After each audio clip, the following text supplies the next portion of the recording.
Do I have to start again? Paul, look at me, look at me. You better still be rolling, buddy, or there's going to be trouble. Okay. This next sequence, well, let me ask the group as a whole. How many of you really don't like taking your head and neck into extension? And be honest. Only one? You're lying. Okay, there's 3, 4. No, there's many more than that. I want to show you through this jaw and face exercise sequence just why it is that people don't like to take their heads and necks back. Basically, it feels insecure firstly, and secondly it hurts. That's why people don't like to do it. So the first test is how wide can you open your mouth? So we want, according to Travell and Simons, I'm quoting the great Travell and Simons now, we need to be able to fit 3 knuckles in between upper and lower jaw. So watch.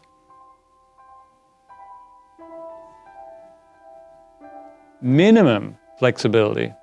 Now, we were doing this on one workshop once, and this girl, I can't remember whether she was tall or short, I can't remember, she put a whole fist in her mouth. This fist just disappeared into her mouth, and everyone just looked shocked. But she had very, very flexible jaw muscles. That's the point. So what we want to do, did you feel when you opened your mouth wide, could you feel what was actually restricting you there? So watch this sequence, please. And we're going to do this now. We are going to stretch the muscles, which these muscles here, the jaw muscles, very powerful muscles with extremely good leverage. I think human jaws can generate 400 or 500 pounds per square inch, or it might be even higher. Anyway, lots of force. And people who grind their teeth at night time, is it bruxellosis?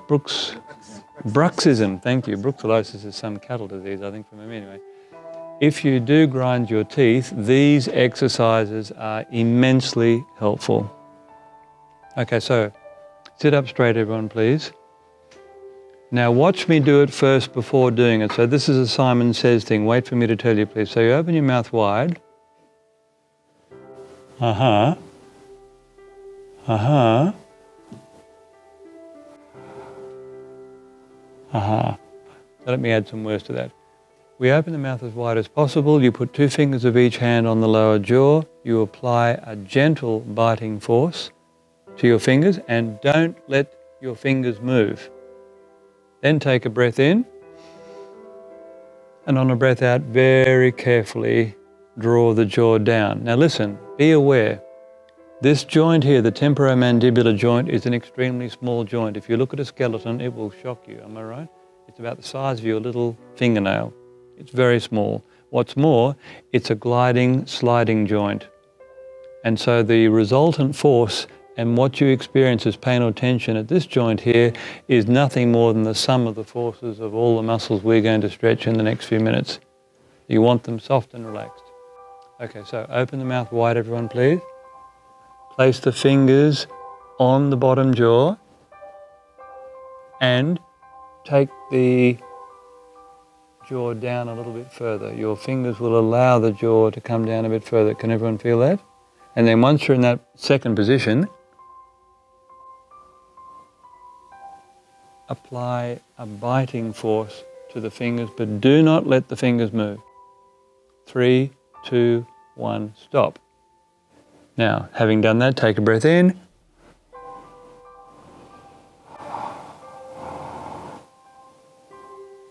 And gently draw the jaw down and keep it down. Do it slowly, please. And feel the immense sensation in this area here. Keep going down, Bindu. Further down. Breathe and relax. Okay? Then stop that. Bring the jaw back to its normal position. Open the mouth wide again, and normal position, and relax. Wait, we'll get there, Jack, we'll get there. Now the next action that I'd like you to practice is protraction, pushing the jaw forward. So Paul, I'm just going to turn side on, so you might want to reframe on this. It's like this with the teeth separated, everything nice and straight, and then watch. Pushing the jaw forward. And again, do this slowly, please. You'll feel this is a completely different set of muscles that move the jaw forward. So,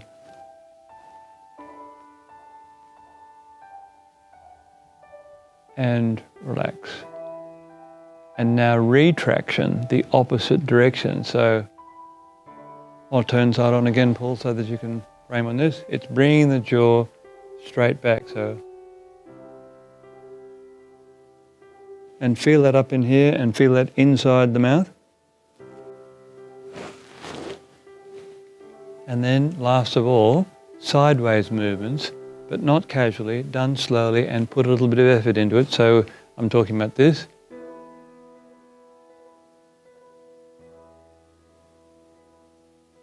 And back to neutral and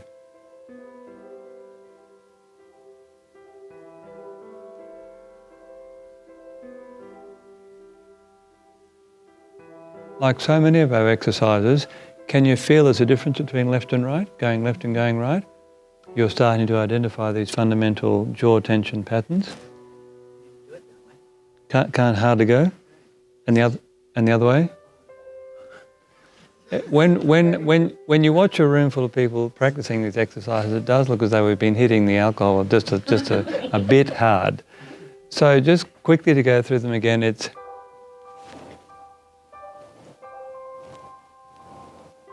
I did 2 little contractions then, and then protraction, retraction, sideways, sideways, and now Jack.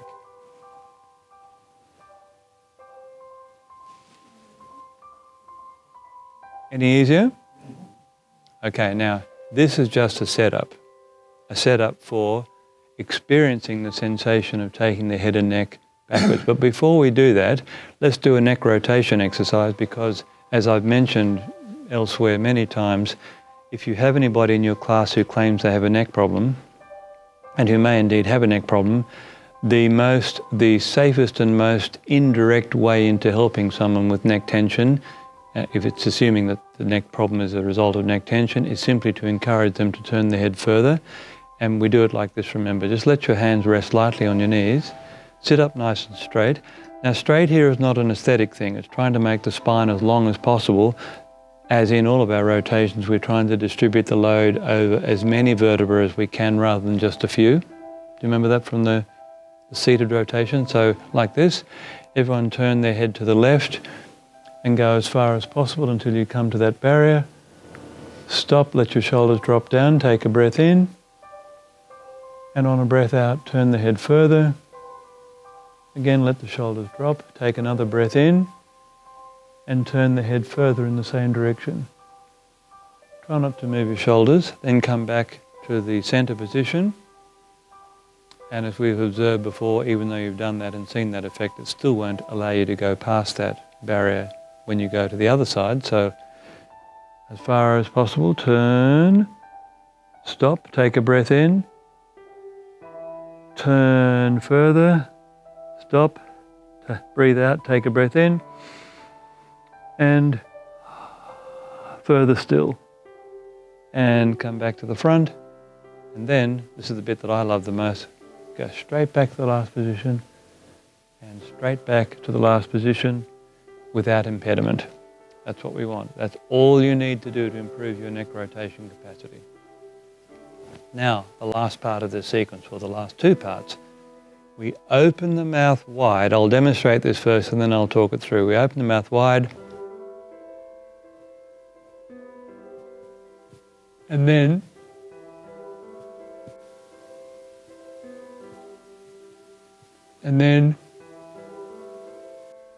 close the teeth and immediately